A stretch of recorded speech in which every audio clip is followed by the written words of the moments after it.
Comrade সভাপতি, আমাদের পার্টির সাধারণ সম্পাদক কমরেড সীতারাম ইয়েচুরি, ত্রিপুরা পার্টির সম্পাদক কমরেড জিতেন চৌধুরী, কেন্দ্রীয় কমিটির সদস্যগণ, রাজ্য সম্পাদক মণ্ডলীর সদস্যগণ যারা মঞ্চে আছেন, আপনারা যারা এই সভায় সমবেত হয়েছে, বয়োজ্যেষ্ঠ শ্রদ্ধাভাজন অভিভাবক মণ্ডলী, মা ও বোনেরা, ভাই এবং বন্ধুগণ, আপনাদের সবাইকে প্রীতি শুভেচ্ছা অভিনন্দন জানাচ্ছি। দীর্ঘক্ষণ সময় ধরে আপনারা কথা শুনছেন। এই রৌদ্রে পুড়ে আমি বেশি সময় নিয়ে কথা বলে আপনাদের ভারাক্রান্ত করতে চাই না।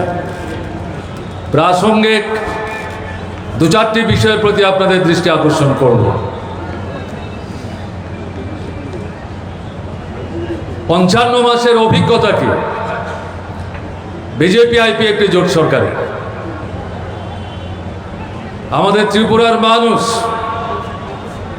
উপজাতি অনুপজাতি, হিন্দু মুসলমান বৌদ্ধ খ্রিস্টান নির্বিশেষে ঐক্যবদ্ধভাবে পলে পলে লড়াই সংগ্রামের মধ্য দিয়ে যে তাৎপর্যমণ্ডিত ঐতিহাসিক ঐতিহ্য ত্রিপুরার বুকে গড়ে তুলেছিলেন, এই 55 মাসের দুঃশাসনে বিজেপি আইপি একটি জোট সরকার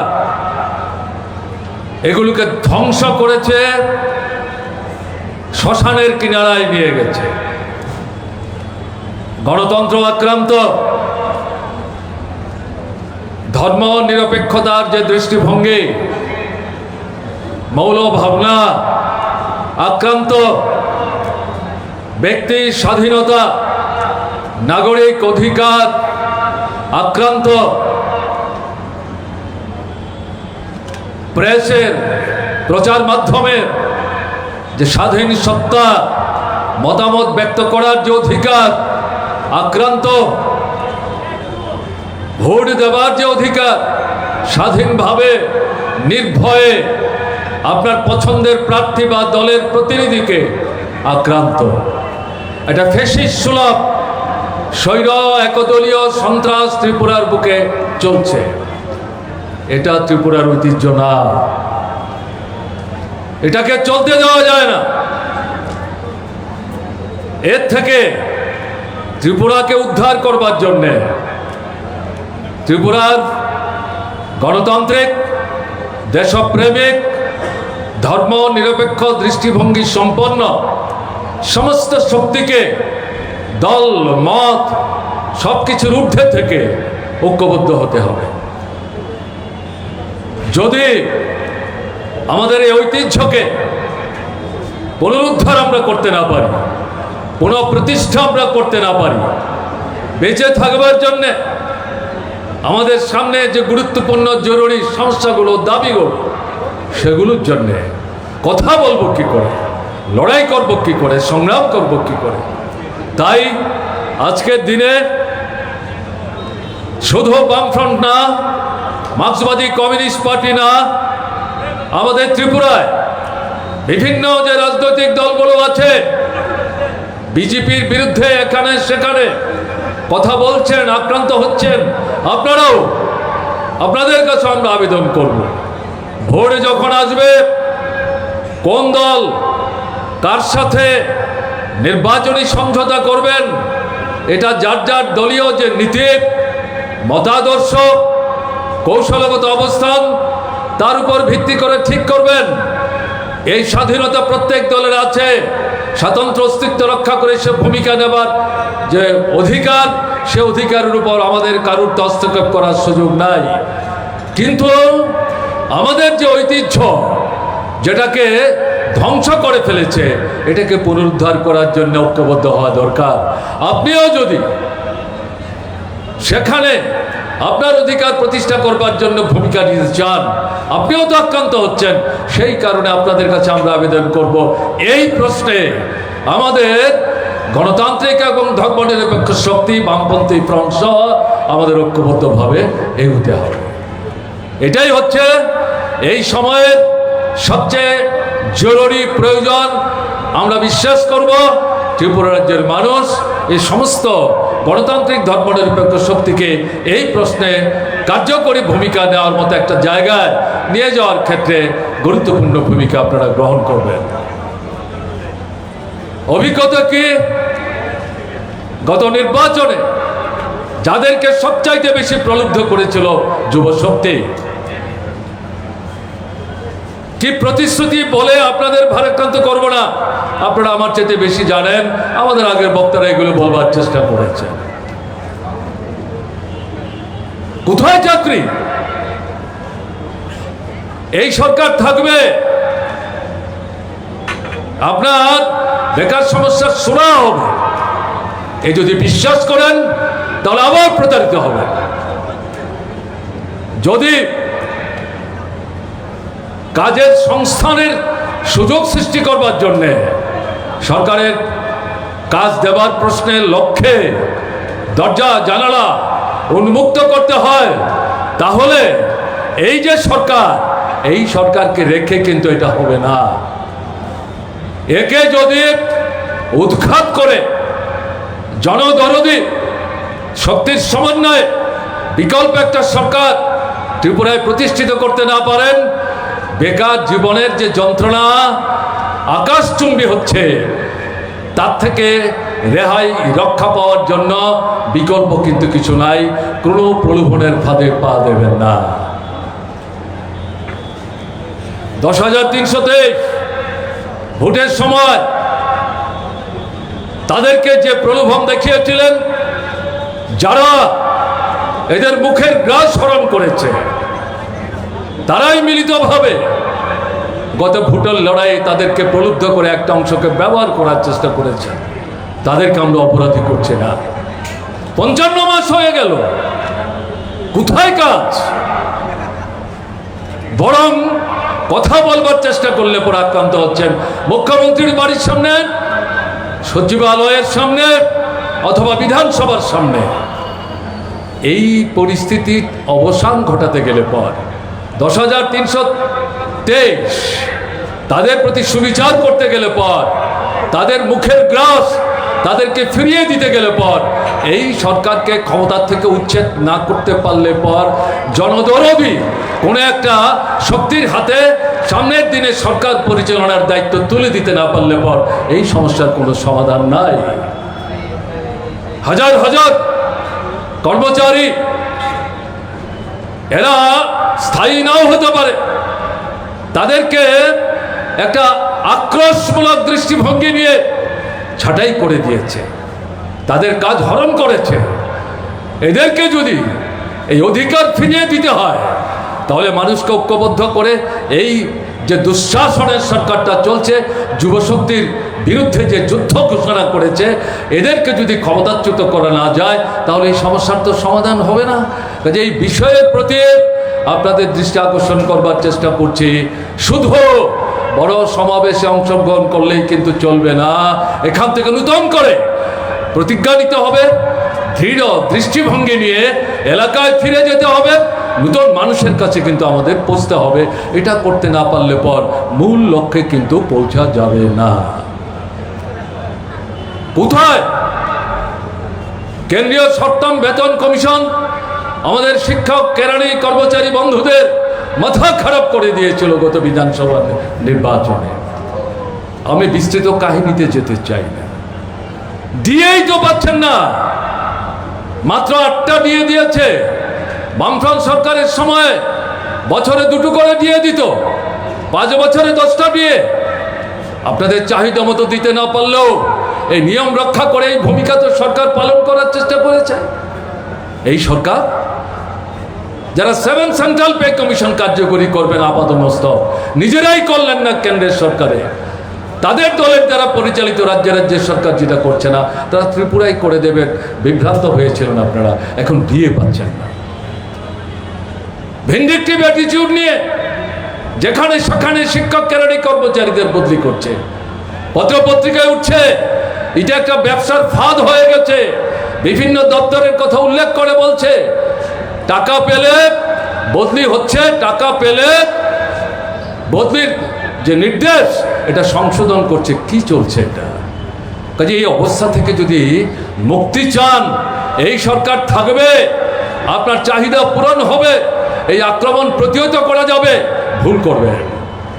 তাই আবেদন করব এই সরকারটাকে উৎখাত করবার জন্যে, গণতান্ত্রিক শক্তি তাদেরকে ঐক্যবদ্ধ করবার জন্যে, জনগণের প্রতি দায়বদ্ধ যারা তাদেরকে নূতন করে সামনের লড়াইয়ে এই সরকারে প্রতিষ্ঠিত করবার জন্য আপনাদের কিন্তু ঘরে ঘরে শপথ নিতে হবে। না হলে পর এই অবস্থার কিন্তু কোনো পরিবর্তন করা যাবে না। 200 দিন রেগার কাজ হবে, 340 টাকা মজুরি হবে। এখন কি দেখা যাচ্ছে? 32 দিন 35 দিন, তাতে ঠিক সময়ে মজুরি পাচ্ছেন না। মন্ডলের লোকরা লুট করে নিয়ে চলে যাচ্ছে। কোথায় 200 দিন, কোথায় 340 টাকা মজুরি? কাজেই এর থেকে যদি, এই লুণ্ঠন থেকে, দুর্নীতির হাত থেকে ত্রিপুরাকে যদি বাঁচাতে চান, গ্রামের যে গরিব মানুষ, শ্রমজীবী অংশের মানুষ, তাদের দুবেলা অন্তত ডাল ভাতের খাওয়ার যদি নিশ্চয়তা আপনি দিতে চান, তাহলে তো এই সরকার থাকলে হবে না। একই ঘটনা ঘটছে শহরের টুয়েট নিয়ে। ভারতবর্ষের কোনো রাজ্যে নাই। বামফ্রন্ট সরকার তারাই ত্রিপুরাতে প্রথম নগরে রেগার আদলে টুয়েট চালু করেছিল। এখানেও তাই হচ্ছে। কাজে টুয়েট বলুন, রেগা বলুন, উন্নয়নমূলক যে দপ্তরগুলো আছে, রাস্তাঘাট, জল, কল, সেচ, এই কাজের সঙ্গে যারা যুক্ত, কৃষি, এই দপ্তরগুলো সম্পূর্ণ নিষ্ক্রিয়, কোনো কাজ নাই। অথচ বাজেটে আমরা টাকা ধরে দিয়ে আসছি। এই টাকা কোথায় যাচ্ছে, কিভাবে খরচ হচ্ছে, তার কোনো হিসেব নাই। কাজে এই পরিস্থিতি থেকে শ্রমজীবী অংশের মানুষ, গ্রামের মানুষ, শহরের শ্রমজীবী অংশের মানুষ, তাদেরকে যদি রক্ষা করতে হয়, তাহলে এই সরকার থাকবে আর তাদেরকে রক্ষা করা যাবে? এটা হতে পারে? এটা হতে পারে না। এদেরকে ক্ষমতাচ্যুত করতে হবে। সামনের যে গুরুত্বপূর্ণ রাজনৈতিক সংগ্রামটা আসছে, সেই সংগ্রামের দৃঢ়তা নিয়ে, বলিষ্ঠতা নিয়ে, ঐক্যবদ্ধভাবে দাঁতে দাঁত রেখে আপনার জনগণের স্বার্থের পক্ষে আপনার উপর যে আক্রমণগুলো আজকে আসছে, এগুলোর বিরুদ্ধে রক্তাক্ত হয়ে শহীদের মৃত্যুবরণ করেও যারা লাল ঝান্ডা উপরে রেখে আপনার পাশে দাঁড়িয়ে অধিকারগুলো আদায় করবার সংগ্রাম করে চলেছে, এই ভাবাপন্ন যে শক্তি, তাদেরকে যদি আপনি সরকারে বসাতে না পারেন, তাহলে তো আপনার এই সমস্যার কোনো সমাধান হবে না। এই দিকটির প্রতি গুরুত্বপূর্ণভাবে নজর কিন্তু আপনাদের দিতে হবে। স্কুলে মাস্টার নাই, কলেজে অধ্যাপক নাই, হাসপাতালে ডাক্তার নাই, নার্স নাই, স্বাস্থ্যকর্মী নাই, হাসপাতালে ঔষধ নাই। সাধারণ আপনার যদি অপারেশন করতে হয়, সুই কিনে আনতে হবে, সুতা কিনে আনতে হবে, তুলা গজ ব্যান্ডেজ কিনে আনতে হবে। শুধু গ্রাম থেকে রোগীকে যদি অ্যাম্বুলেন্স করে আগরতলায় আনতে হয়, সেই অ্যাম্বুলেন্সের পেট্রোল ডিজেলের দাম রোগীকে বহন করতে হবে। এ কোন ত্রিপুরা? শ্মশান যে বলেছিলাম, এটা কি এমনি এমনি বলেছি? এই অবস্থা থেকে ত্রিপুরাকে যদি উদ্ধার করতে চান, স্কুলের শিক্ষক, কলেজে অধ্যাপক, হাসপাতালে ডাক্তার, নার্স, প্যারামেডিক্স এবং উপযুক্ত স্বাস্থ্য পরিষেবার ব্যবস্থা যদি করতে চান, এই সরকার থাকবে লুণ্ঠনের রাজত্ব চালিয়েছে এবং শিক্ষা দপ্তরটাকে নিয়ে ছেলে খেলা করছে। কাজেই এর থেকে আমাদের ছেলে মেয়ে, তাদের যে ভবিষ্যৎ, যারা ভারতবর্ষের ভাবী নাগরিক, তাদের ভবিষ্যৎকে সম্পূর্ণ অন্ধকার করে দেওয়ার চেষ্টা করছে। তাদেরকে যদি রক্ষা করতে হয়, অসুস্থ মানুষ, গরিব মানুষ, নিরন্ন মানুষ, তাদের যদি স্বাস্থ্য রক্ষা করার জন্য স্বাস্থ্য পরিষেবার ব্যবস্থাটাকে একটা ভালো জায়গায় ফিরিয়ে আনতে হয়, তাহলে এই সরকার রেখে কিন্তু এটা চলবে না। সামনের যে গুরুত্বপূর্ণ রাজনৈতিক সংগ্রাম। এই সংগ্রামকে এদেরকে উচ্ছেদ করার জন্যে দৃঢ়তা বলিষ্ঠতা নিয়ে ঘরে ঘরে আমাদের সংঘবদ্ধ হতে হবে। নূতন মানুষকে সেখানে জড়ো করার জন্যে আমাদের উদ্যোগ নিতে হবে, উদার দৃষ্টিভঙ্গি নিতে হবে। না হলে শুধু আমরা মার্ক্সবাদী কমিউনিস্ট পার্টি, বামফ্রন্ট, আমরা যদি মনে করি আমাদের শক্তির জুড়ে সব কিছু হয়ে যাবে, তাহলে এটা নিজের শক্তিকে বাড়িয়ে চিন্তা করা হবে। মানুষ তো বিভ্রান্ত, তাদেরকে বিভ্রান্ত করার জন্য প্রতিনিয়ত চেষ্টা চক্রান্ত চলছে জাতীয় স্তরে আমাদের রাজ্যে। কাজে এর থেকে মানুষকে উদ্ধার করতে গেলে পর মানুষের সাথে জীবন্ত সম্পর্ক, সামাজিক সম্পর্ক আমাদের সুদৃঢ় করতে হবে, তাদেরকে জয় করে আমাদের সঙ্গে আনতে হবে। এই যে গুরু দায়িত্ব, এই দায়িত্ব কিন্তু আমাদের পালন করতে হবে। কৃষক কৃষি আক্রান্ত, আমাদের লড়াইয়ের ফসল কৃষকের কাছ থেকে তার উৎপাদিত ফসল একটা ন্যূনতম সহায়ক মূল্যে কেন্দ্রের সরকার কিনবে। কি চলছে ত্রিপুরায়? ফসল যখন কৃষকের ঘরে আসে, সে যখন বাজারে বিক্রি করতে যায়, যে প্রথম 3 মাস সরকার বাজারে যায় না। ফরিয়া যারা, মিডলম্যান যারা, তারা কৃষকের কাছ থেকে সস্তা দামে তার ফসল কিনে নিয়ে গুদামজাত করে তাদের কাগজপত্র সমস্ত বগলদাবা করে সরকার যখন বাজারে নামে, সেই সরকারের কাছ থেকে মিডলম্যান যারা, এবং এরা মণ্ডলের লোক, শাসক দলের লোক, এরা সেখানে টাকা লুটপাট করছে। ভালো বীজ, ভালো সার কৃষক পাচ্ছে না, সেচের মেশিন কাজ করছে না, পানীয় জলের মেশিন কাজ করছে না। কারণ বিদ্যুৎ ব্যবস্থা ত্রিপুরা রাজ্য স্বয়ংসম্পূর্ণ হয়েছিল। উদ্বৃত্ত বিদ্যুৎ আমরা তৈরি করে গেছি। ভারতবর্ষের বাইরে, এমনকি বাংলাদেশে ত্রিপুরা বিদ্যুৎ বিক্রি করে কোটি কোটি টাকা রোজগার করছে। কিন্তু ত্রিপুরা এই জোট শাসনে বিদ্যুৎ ব্যবস্থা বিপর্যস্ত, কৃষি দারুণভাবে আক্রান্ত। কাজে এই পরিস্থিতিতে যদি কৃষককে বাঁচাতে চাই, আমরা রক্ষা করতে চাই, পানীয় জল, সেচ, এই সমস্ত বিষয়কে যদি আবার পূর্বের জায়গায় আরও উন্নত পরিস্থিতির মধ্যে আমরা নিয়ে যেতে চাই, তাহলে পরে এই সরকার থাকবে, আমাদের নিয়ে যাওয়ার স্বপ্ন বাস্তবায়িত করা যাবে, তাহলে ভুল করা হবে। একে উচ্ছেদ করা ছাড়া কিন্তু কোনো রাস্তা নাই। ত্রিপুরার গণতান্ত্রিক আন্দোলনের মূল ভিত্তিটা কি? উপজাতি অনুপজাতি অংশের মানুষের গণতান্ত্রিক সংগ্রামী ঐক্য, এবং তার ফসল একদিকে যেমন বামফ্রন্ট সরকার, আরেকদিকে হচ্ছে ত্রিপুরা উপজাতি এলাকা স্বশাসিত জেলা পরিষদ। নানাভাবে একে বাধা দেওয়ার চেষ্টা হয়েছে। বিজেপি তো তখন ত্রিপুরাতেই ছিল না। কারা বাধা দিয়েছেন আপনারা জানেন, আমি তাদের নাম এখানে উল্লেখ নাই বা করলাম। এখন কি চলছে? বামফ্রন্ট সরকার এই এডিসি তৈরি করে তাদের যারা নির্বাচিত প্রতিনিধি, তাদের উপর সমস্ত দায়িত্ব ছেড়ে দিয়ে কিন্তু বসে থাকেনি। ভালো অফিসার, তাদের বেতন ভাতা, এডিসি এলাকার সামগ্রিক উন্নয়ন, বিশেষ করে পরিকাঠামো গড়ে তোলা, তার জন্য রাজ্য সরকারের যে বাজেট, তার বড় অংশের টাকা, এবং আমরা ঘোষণা করে বিধানসভার ভেতরে বলেছিলাম 100 টাকা যদি আমরা খরচ করি, 60 টাকা উপজাতি অধ্যুষিত এলাকার জন্য আমরা খরচ করব। এবং তারপরে আমাদের গুরুত্বের জায়গা হচ্ছে তফসিলি অংশ, সংখ্যালঘু অংশের মানুষের এলাকা। এর মধ্যে কোনো রকম তঞ্চকতা ছিল না। এখন কি চলছে? কাজ নাই, রোজগার নাই, খাবার নাই, অনাহার, অর্ধাহার, অনাহার মৃত্যু, সন্তান বিক্রি, বাইরে কাজের জন্য যাচ্ছেন ঘরের ছেলেরা মেয়েরা, ওখানে বেগুনে মারা যাচ্ছেন, মৃতদেহ বাড়িতে ফিরে আনতে পারছেন। কোথায় সরকার? ওখানকার এডিসি যারা চালাচ্ছেন, যে বন্ধুরা, তারা তো কিছু বলছেন না এই সরকারের বিরুদ্ধে। এটা করে তারা যে আলো জ্বালবার চেষ্টা করেছিলেন, এই আলো তো নিভে গেছে, অন্ধকার হয়ে গেছে। তারাই তো জনগণ থেকে এখন বিচ্ছিন্ন হওয়ার চেষ্টা করছেন। আমরা কিন্তু বলছি এডিসিকে রক্ষা করতে হবে, তাকে অর্থ দিতে হবে, ভালো অফিসার দিতে হবে, সরকার থেকে সব দিক থেকে সাহায্য করতে হবে। কার কাছে আমরা বলছি? এই জোট সরকার, তারাই তো সর্বনাশ করছে। তারা থাকবে, এডিসি শক্তিশালী হবে, নিজের পায়ে দাঁড়াবে, উপজাতি জনগণের জীবন যন্ত্রণা ঘুচবে, এই ধারণা নিয়ে যদি আমরা চলবার চেষ্টা করি, তাহলে কিন্তু আমরা ভুল করব। তাই যেটা বলবো, এদেরকে সরকার থেকে উচ্ছেদ করে উপজাতি অনুপজাতি অংশের মানুষের ঐক্যকে সুদৃঢ় করে এবং এই ঐক্যকে চোখের মণির মতো রক্ষা করেই সামনের যে রাজনৈতিক সংগ্রাম, সেই সংগ্রামে এই অশুভ শক্তিকে, জনবিরোধী শক্তিকে, গণদুষ্মনদের পরাস্ত করে জনদরদী শক্তিকে এই রাজ্য সরকার পরিচালনার দায়িত্ব তুলে দিতে হবে। অফিসের শিক্ষক, কেরানি, কর্মচারী, অফিসার তারা সম্মান নিয়ে, মর্যাদা নিয়ে কাজ করতে পারছে না। অফিসের ভেতরে প্রত্যক্ষভাবে, শারীরিকভাবে আক্রান্ত হয়ে যাচ্ছে। কি চলছে এটা? এটা চলতে দেবেন? এটা চলতে দেওয়া যায়? এই সরকারকে রেখে এই অবস্থার মধ্যে পরিবর্তন আনা যাবে না।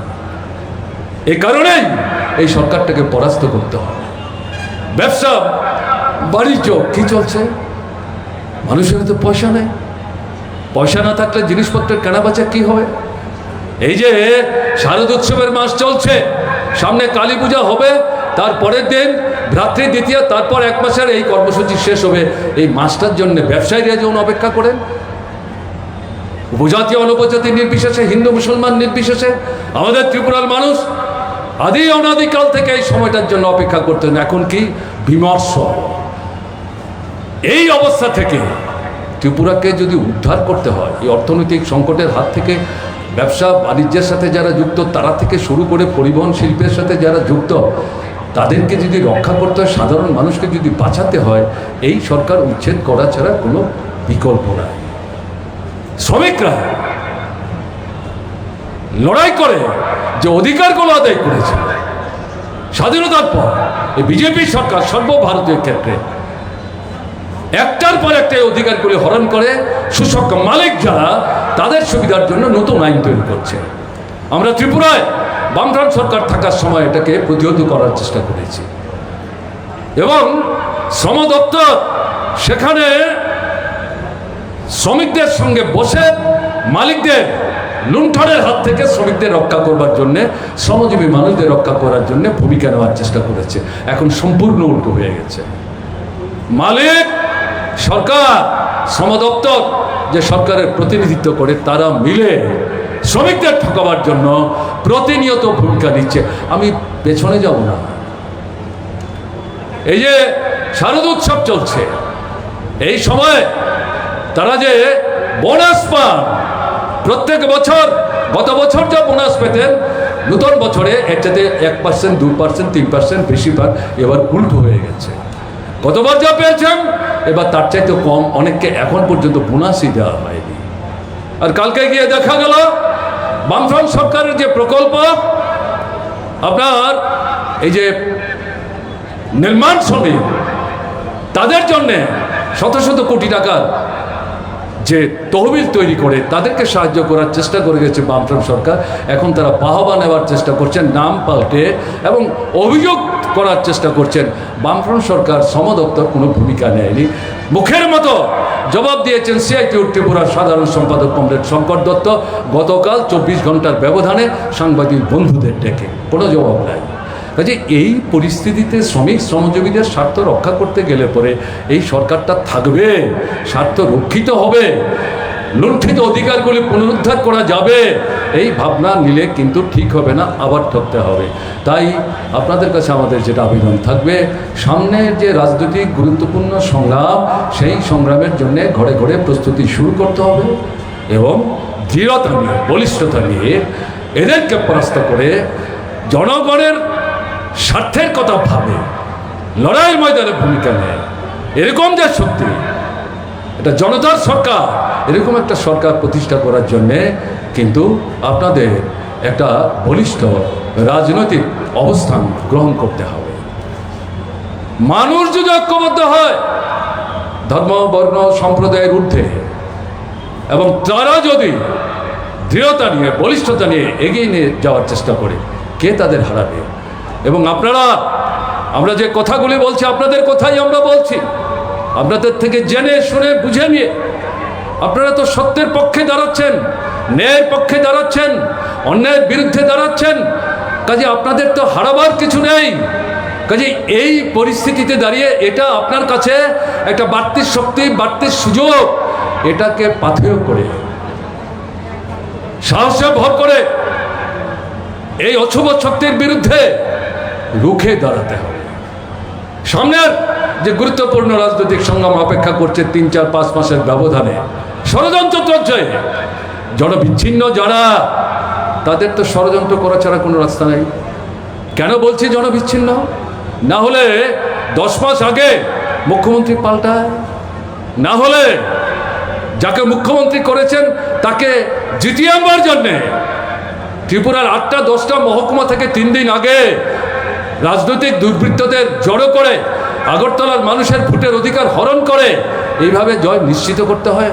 এটা লজ্জার কথা, মাথা হেট হয়ে যাওয়ার কথা। এটা শক্তির লক্ষণ না। এডিসির ভিলেজ কমিটির নির্বাচন হাইকোর্ট নির্দেশ দিয়েছে।